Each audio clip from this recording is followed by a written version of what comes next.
Is inflation going to ruin your financial plans? That's what I'm thinking about today.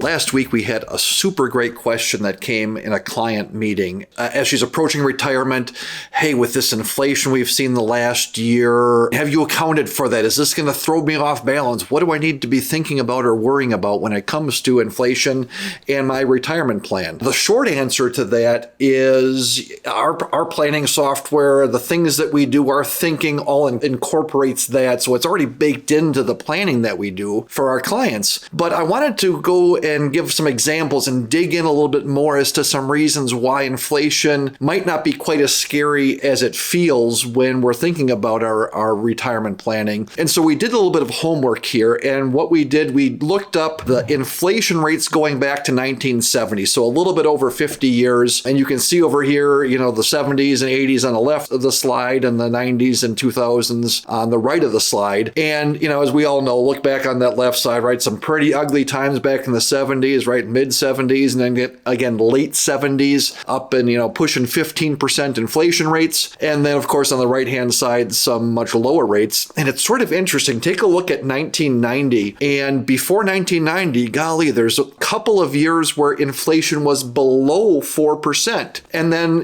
since 1990, the last 30 years, just a one place there where inflation is over 4%. So like two different stories that are being told here. And when the last 30 years have been this lower inflationary time, of course, it's a little bit, it's natural to feel a little bit concerned about it. Why wouldn't we? For some frame of reference, what we also took a look at was the 30-day Treasury bill. And in financial mumbo jumbo, that's the risk-free rate. It's the equivalent for corporate investors of putting money in the bank. Short, very short term. It's sort of like bank account equivalents. And we'll overlay this. We did the homework on that going back to 1970 as well. And take a look at that orange line on there and how that goes. And what you typically see, right, as inflation goes up. And then, within 6 months, a year, 18 months, the 1 month Treasury bill, the 30-day T-bill then comes in. And so, sort of short-term interest rates rise to keep up with that. And then when inflation goes down, the rates go. And when inflation comes back up again,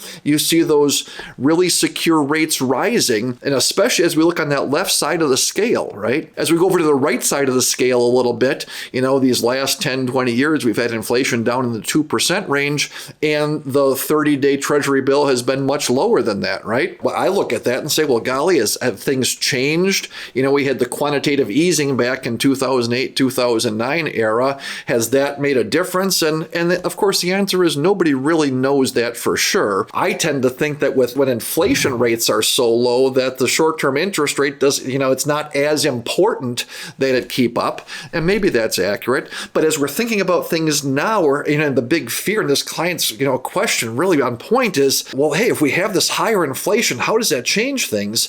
And if you take a look at interest rates, they've kept up with that. And if we have higher inflation rates and the coming years show that the 30-day Treasury and those short-term, CD rates keep up with that, what that means for our planning is that, listen, if we're going to forecast inflation at being 50% above what it has been historically, we can't leave our bond returns at historic. We've got to increase those too. At least that's what the data seems to show. And so if we have bond returns that are higher and inflation is higher, it sort of mitigates some of those concerns with inflation. We'll see what happens. It's not a prediction, of course. We don't know what's going to happen with this, but it's a different frame of reference and a different way of looking at things that might be helpful as you think about your inflation concerns. So that's what I'm thinking about today. As always, I'm interested in hearing what you're thinking about. Drop a message in the chat box down below in the comments section if you are watching this on YouTube. Shoot us an email directly if you're reading it in your email. And as always, thanks for watching.